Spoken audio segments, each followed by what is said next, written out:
Welcome to Philadelphia, Pennsylvania, home of the Philadelphia Eagles, or in this case, the Temple Owls, where the Cedarville Yellow Jackets are visiting for their first maybe winnable game. I don't know. I do know that Temple is struggling with injuries right now, not something that I bet they're happy about. Already have a right tackle out for the season and two other guys out until late. They have not done well. They are a small school and not one of the better ones at that, giving up over 400 yards of offense. But their offense is going to be clicking today, no doubt. Clint Swain is going to be the benefactor of Cedarville's horrendous defense. He's got about one good game's worth of stats in 2 games. With him in the backfield is Alex White. He's going to run all over us today, probably. I'm assuming that they're going to do about the same on offense as everyone else has. And then on the defensive side, Thomas Harris. He is the leader. He has the most tackles and the most sacks, 2 of them, already this year. That's a really good pace for him. For his sake, I hope he continues to do well. We'll see if we can get the better of the defense. The Owls are ready to take the field. They're hyped because they have a game which they feel they've got in the bag. And I would too, quite frankly, if I were them. They're ready with the cherry. Not red, cherry. Big difference. And look at that. Their stadium is sparsely populated just like ours. At least something's the same. Start off with a handoff. Alex White on the edge gets a block. One man to beat and drags him down. What looked like the face mask, but it wasn't called. Now Temple is another hurry-up team. I'm not a big fan of those. Drop back pass. No. I have no idea what I was about to say, but he missed his shot. And that brings about 3rd down and 10. No screen pass, that's refreshing. Instead, it's a quick out, and he steps out of bounds. Lawrence Hall does not know where he's going. Cedarville forces a punt on their first defensive drive. How about that? Ace formation, that means it's a run. And the blockers at least did enough to get him positive yardage, so 4 yards on the ground. Solid start for our Yellow Jackets. Now with the trips formation to the right, Marcus Lawson throws over the middle and intercepted by Dunn. A terrible throw. I'm not exactly sure how he thought he had room. He's made throws like that before, but you can't always count on it. Now you're going to bring him back a little bit, so there is some sort of saving grace for Cedarville. Not a lot. 2nd down and 9. Handoff inside to Alex White. Finds the hole and picks up 12 yards. Sorry.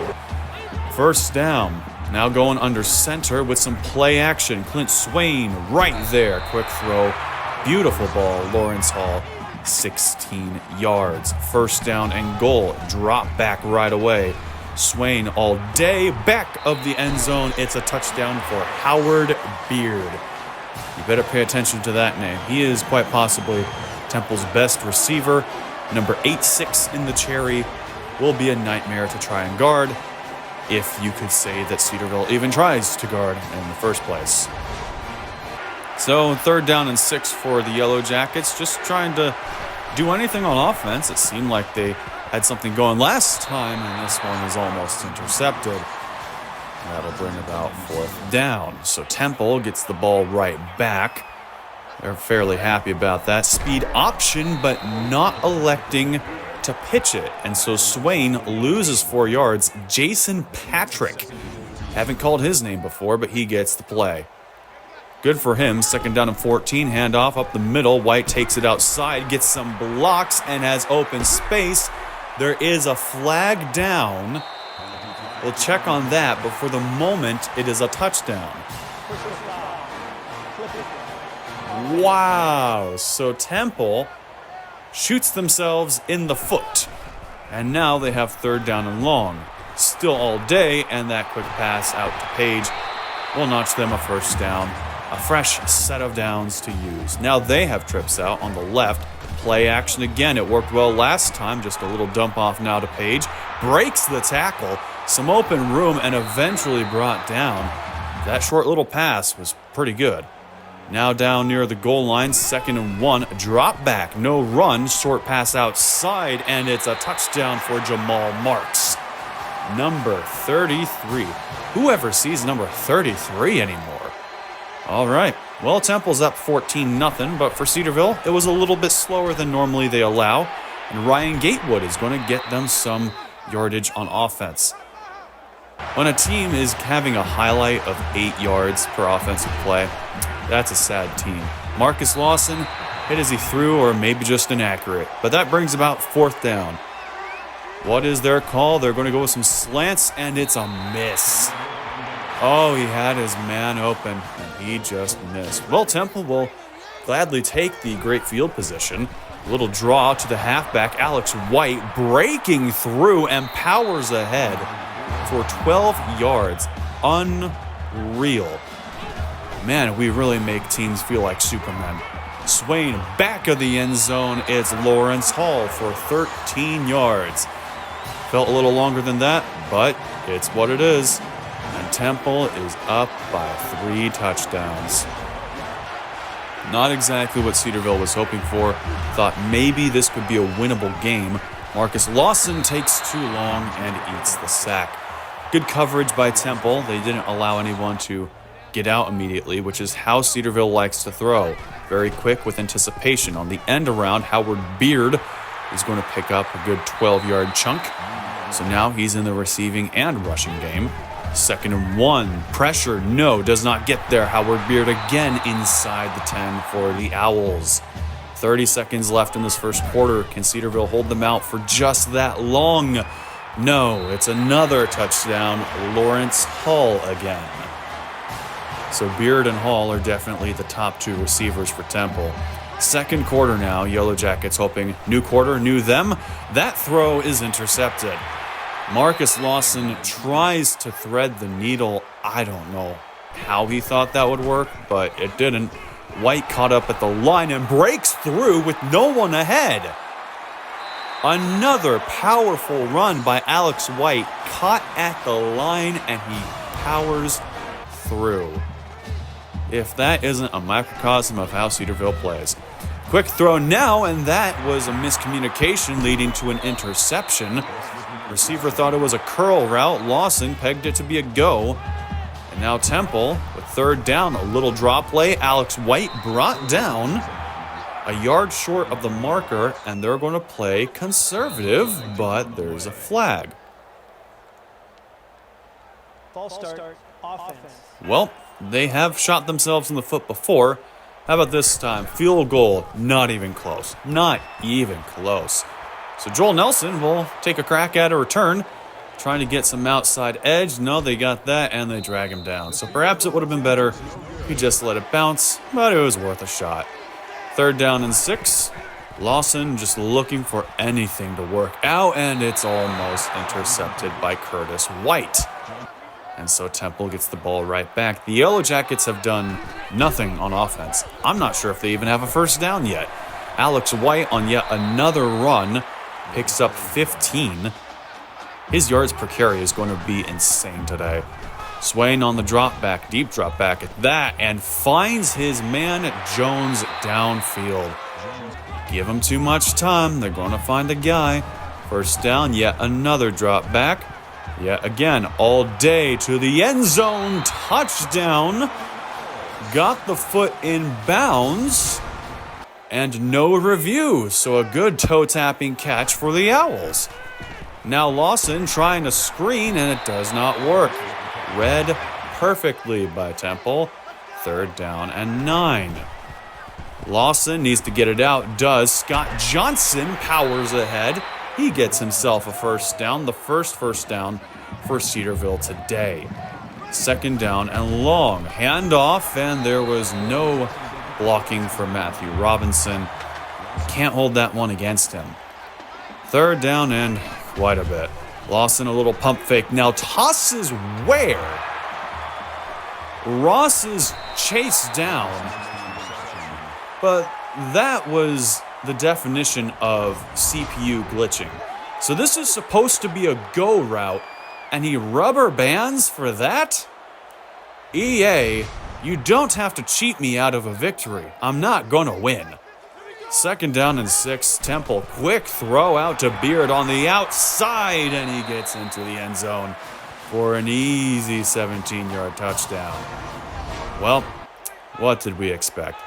2nd down, they got 4 yards. That itself could have been a highlight. But there's a catch by Dustin Battle, 9 yards. First down, Yellow Jackets. Hopefully we don't follow up that first down like we did the last one. Marcus Lawson has a little bit more time than before. Dustin Battle found an open spot. Temple left him all alone, perhaps counted on him dropping it. Wouldn't be the worst bet in the world. First down, Lawson gets it out, and it's caught again. Same route, Kelvin Ball this time. Now I think we're in field goal range for Anthony Arnold. Second down, quick throw. Scott Johnson broke free, but then gets caught up immediately afterwards. Bit of a hurry up with 13 seconds left on the snap. The throw is over the head. Inaccurate throw from Marcus Lawson, and the Yellow Jackets will send out the field goal team, at least trying to get points. And Anthony Arnold is true. So the Yellow Jackets took 8 quarters to get on the board previously. Takes them 2 to get on the board here. So this is not the close game potential win for Cedarville that I had hoped that it would be. It is a 46-point game at halftime instead. So I'm not exactly sure what I should do for notes because it seems pretty self-explanatory. The Cedarville's offense, outside of that final drive, was anemic, and that's being generous. The defense still doesn't know what the definition of defense is, and Temple's just taken advantage of it all. They've spread it out a fair amount. They've got a good mix of pass and run, balanced game. Yeah, I mean, it's going to be a blowout for the rest of the way. Hopefully, they'll slow down and prevent it from going to 100-0, but there's a sack. Yeah, Ronald Maynard. So what do you do when you have second down and 18 in an offense that struggles to get first downs in the first place? Well, Kelvin Ball is going to help us out, picks up half of it. So if you could literally repeat just that, it would work out. But I doubt that's going to be the case. Lawson launches deep, and it's knocked away. A little bit more gusto from the arm. Maybe would have gotten it. Now 4th and 9. I guess why not go for it? Lawson throws over the middle, and he throws it into traffic.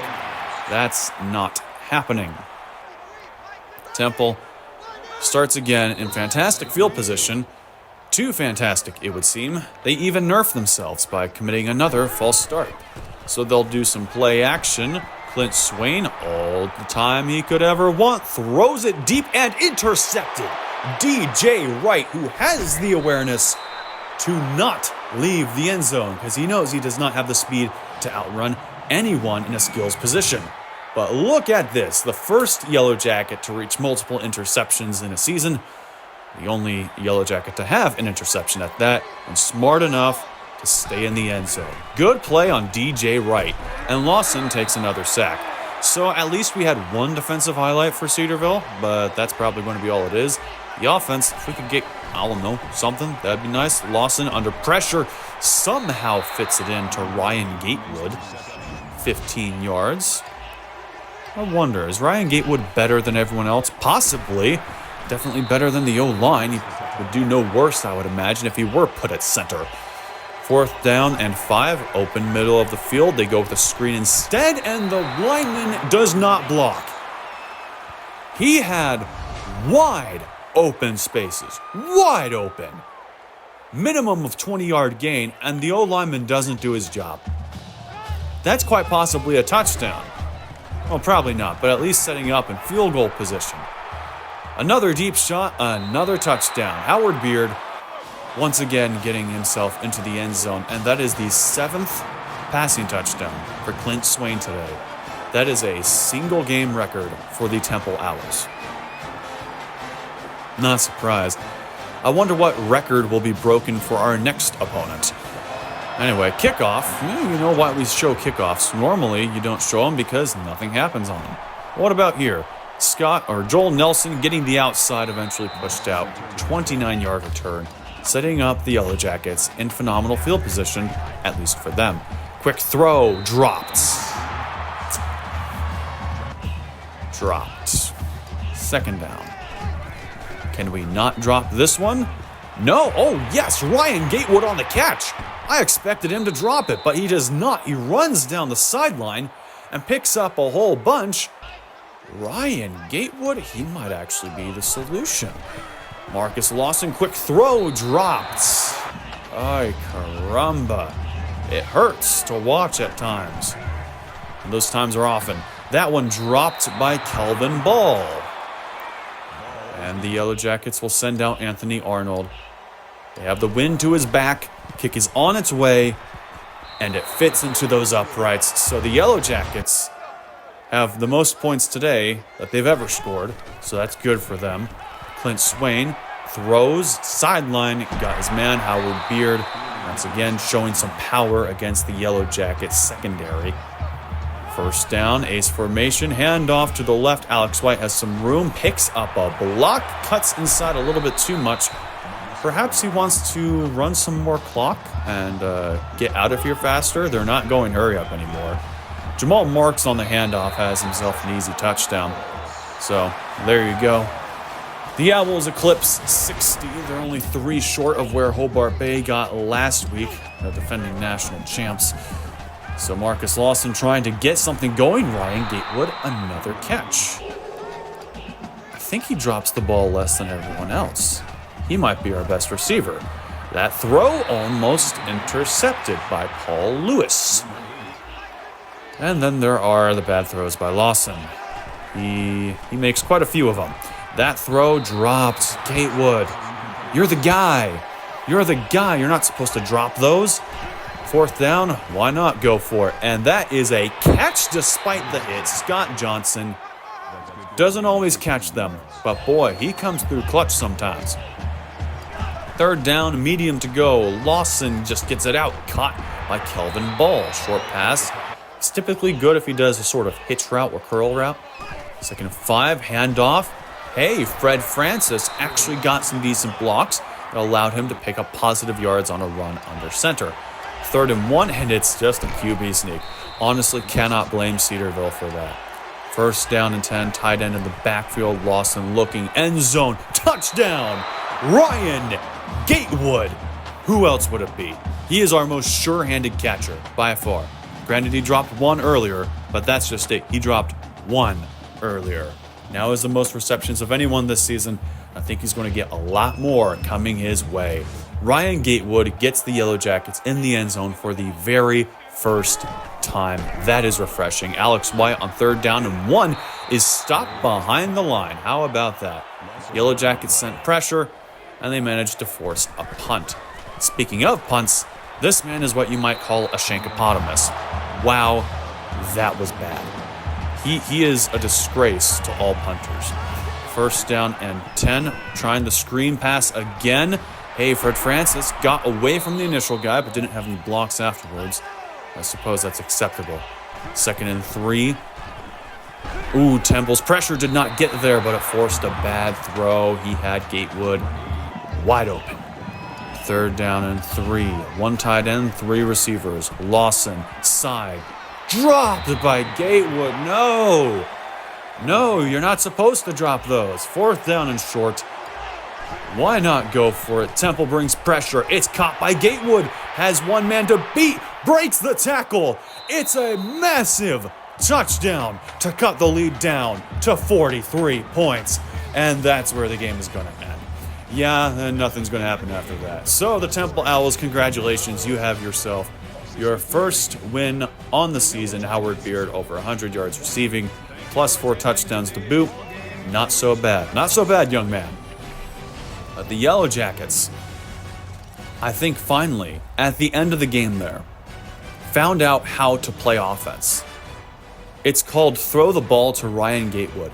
Forget literally everyone else unless they're wide open. Throw the ball to Ryan Gatewood. He had a couple drops, but he dropped it less than everyone else. He's more sure-handed. He also had a lot more targets than everyone else. So that's something. Don't throw a go route because you'll just get rubber banded behind the line of scrimmage for whatever reason. That was annoying. But get the ball to Ryan Gatewood. Number 80. He can catch, and he's got some decent speed on him too. I don't care if he's not the highest overall guy. He is worth it. Now, Marcus Lawson still can't get above 50% passing. He had 2 touchdowns to 4 picks, but the fact that we got touchdowns in the first place is massive. 255 yards. It's the most of any game so far. This should be our game of bests, but it might be our worst rushing performance. Negative 21 yards on the day with a long run of 5 yards. That hurts to say. Yep, Gatewood, 8 catches, 112 yards. 2 touchdowns. He's the guy. He is the guy. And he's only a freshman too, which is very promising. On the defensive side, Jason Ewing got himself a tackle for loss, but the story of the day on defense was none other than DJ Wright, getting the 2nd interception on the year.